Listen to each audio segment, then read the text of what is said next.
So we covered one chief from Yemen that came to Medina to embrace Islam, Jarir ibn Abdullah radiallahu ta'ala anhu. The most famous companion, arguably though, from Yemen is Abu Musa al-Ash'ari radiallahu ta'ala anhu. And his name was actually Abdullah ibn Qais radiallahu ta'ala anhu.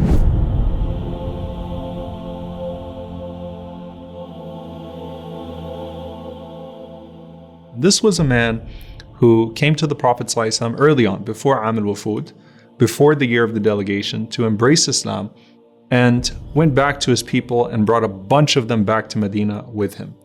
And accompanies the Prophet ﷺ and becomes not only a beloved companion to him, but distinguishes himself in his fiqh, meaning his scholarship and his knowledge. So becomes a person who is looked to by the companions of the Prophet ﷺ for his fiqh, becomes distinguished in his eloquence, becomes distinguished in his ability in battle. So he was a mujahid fi sabilillah, and that's something that he would carry forward. And he was also a diplomat, a general, and also becomes distinguished for his recitation of the Qur'an.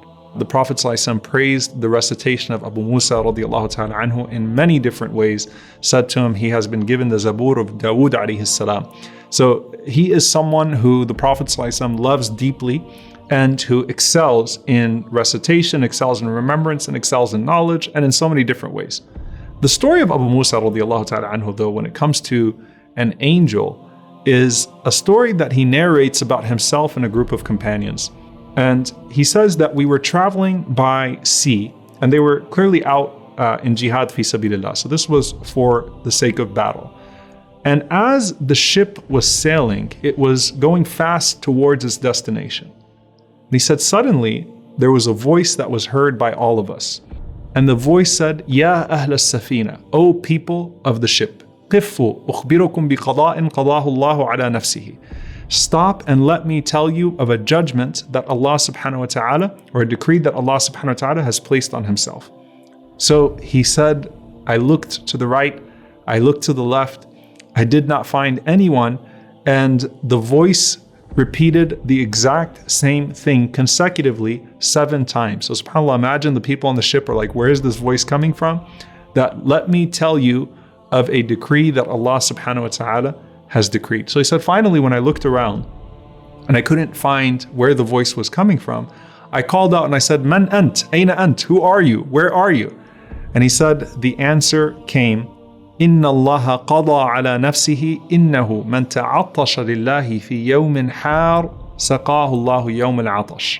SubhanAllah, beautiful. He said that the voice responded and said that Allah subhanahu wa ta'ala has decreed upon himself that whoever fasts for the sake of Allah subhanahu wa ta'ala on a hot day, Allah subhanahu wa ta'ala will nourish him on the day of great thirst, which is the day of judgment. So subhanAllah, if a person fasts for the sake of Allah subhanahu wa ta'ala on a difficult day, a day where it is hot, a day where people will be thirsty, Allah subhanahu wa ta'ala will make sure that that person is nourished on the day of judgment, a day of great thirst.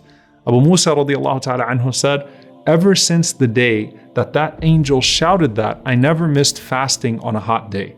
Now I want to contextualize this a bit because it's very interesting, because you find many narrations from the companions praising the easy fasts. Fasting in the winter, for example. It's the spoils of the believer. Why? Because it's so easy to fast in the winter, right? The days are short for fasting, the nights are long for prayer. But there is a unique reward as well to fasting on a long, hot day. Now the Prophet ﷺ said in general, Man sama yawman fi sabilillah, ba'ad Allahu wajhuhu 'an an-nari sab'ina kharifa. The Prophet ﷺ said, whoever fasts one day for the sake of Allah, Allah subhanahu wa ta'ala will distance that person's face from the fire the distance of a journey of 70 years. In another narration, the Prophet ﷺ said, Bayn al-mashriqi wal-maghrib, the distance between the east and the west. In another narration, the Prophet ﷺ said, the distance bayn as-sama'i wal-ard, the distance between the heavens and the earth. So fasting one day for the sake of Allah subhanahu wa ta'ala is a great deed that brings about a great reward. But here you find the sweetness of struggle, the sweetness of doing the hard deeds, doing the deeds that will require a greater amount of effort, and leaving that gap of the struggle between the easy deed and the hard deed to Allah subhanahu wa ta'ala. And you're not encountering a deed just because it's hard.